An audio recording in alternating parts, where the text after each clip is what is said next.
Давайте по каждому пройдемся. Пыхин это кто?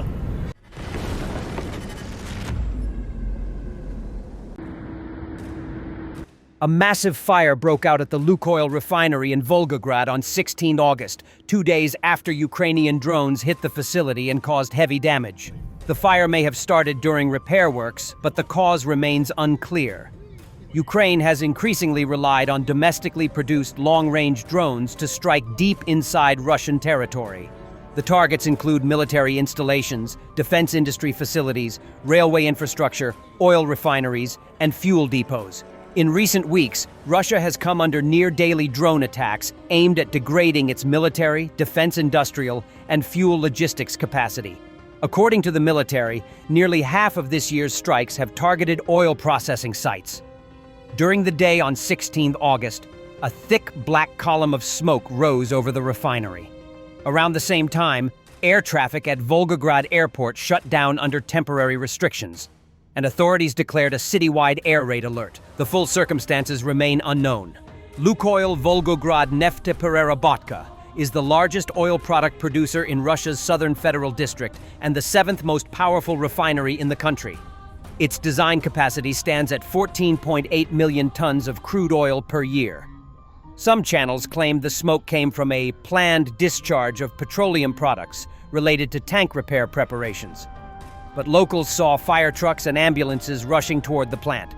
Readers openly mocked the official line.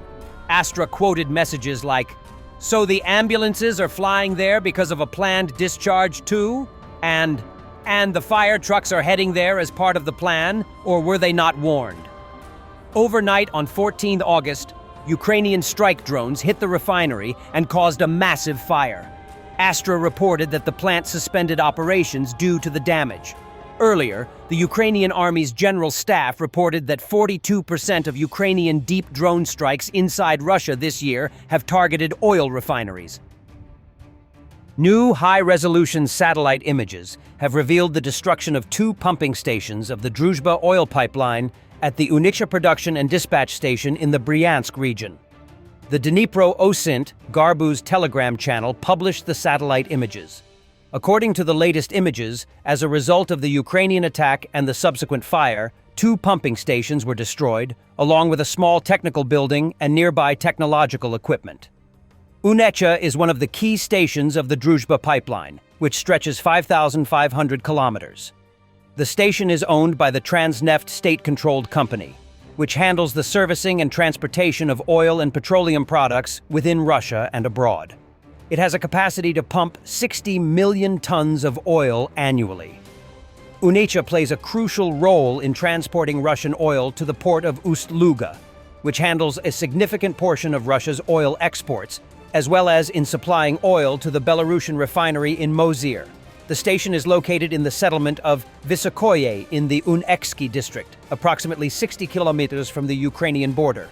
According to local reports, the latest strike occurred on August 12th at around 10 p.m. The fire at the Unicha station has also been confirmed by NASA satellite data, which recorded the fire's epicenter. According to this data, the fire started at 10:30 p.m., and new hotspots were detected at 3 a.m. and 4:24 a.m. The exact nature of the strike remains unknown, but local authorities reported a massive combined strike using HIMARS rockets and drones. This attack was at least the third on this station in 2025. According to the publication Astra, a drone had already struck the station on August 6th, causing a fire. At that time, NASA firm's fire monitoring service did not detect any abnormal temperature increases, likely due to the small scale of the fire. In March 2025, the Cyberboroshno community, using satellite images, discovered that the Vysokoye substation, located at the Unicha station and responsible for its entire power supply, had also been hit. Moscow. According to preliminary reports, the blaze is destroying warehouses, a cafe, and a bakery, and has spread to neighboring buildings, according to Russian Telegram channels. On the night of August 17th, a large-scale fire broke out near Shcherbinka station in Moscow.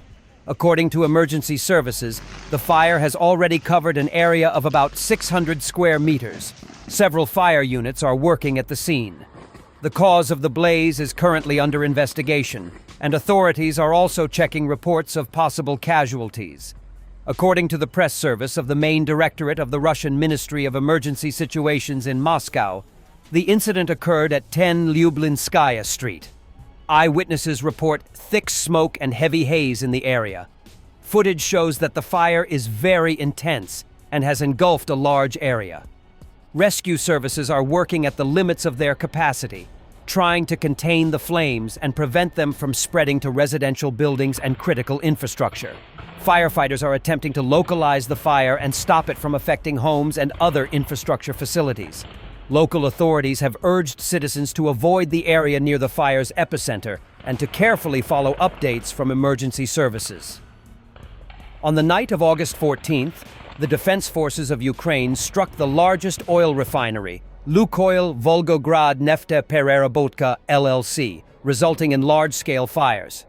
On the afternoon of August 15th, a powerful explosion occurred at a gunpowder plant in the village of Lesnoy, Shilovsky district, Ryazan region, Russia, causing a major fire. The incident resulted in 11 deaths and 130 injuries. Ukrainian drone operators from the Peaky Blinders unit repelled a Russian motorcycle assault near Novosergivka, Donetsk region. The attempted breakthrough was stopped by targeted drone strikes, resulting in the elimination of all Russian assault troops involved. In the Donetsk region, Russian forces continue to experiment with fast-moving motorcycle assaults, hoping to outmaneuver Ukrainian defenses. Near Novosergivka, this tactic backfired when the Ukrainian Peaky Blinders drone unit intercepted the attack. Using precision strikes, operators quickly neutralized the riders before they could break through. The engagement highlights how small, agile Ukrainian units are adapting to counter Russia's evolving assault methods, turning what the enemy hoped would be a rapid advance into another costly failure.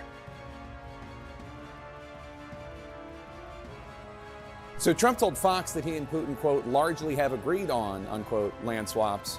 And sources tell CNN that President Trump told European leaders that Putin will agree to end the war and not attack Ukraine or other European countries, as you mentioned earlier, in exchange for Ukraine ceding the entire Donbas region to Russia, including territory that isn't even currently occupied by Russian forces. Is that accurate? Is that what's on the table? But Ukraine has to agree to cede all of Donbas?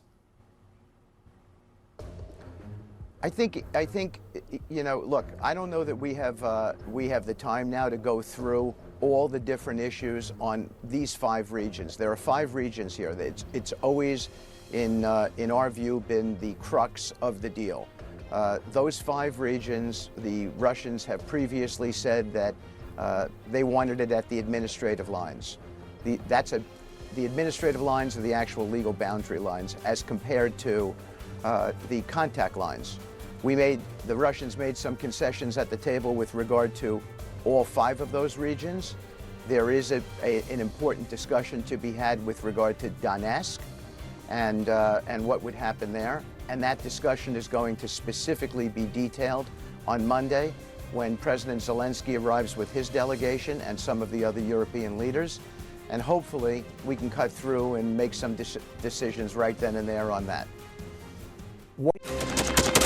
Thanks for watching, and don't forget to subscribe. Also, if you want to support Warthog Defense, please become our member and get early access to new videos, exclusive members-only videos, and become administrator in comment section. The membership link is in the description. Rescues every day. We had a guy last week at 6 rescues in 6 days. You know, he's doing the job every day.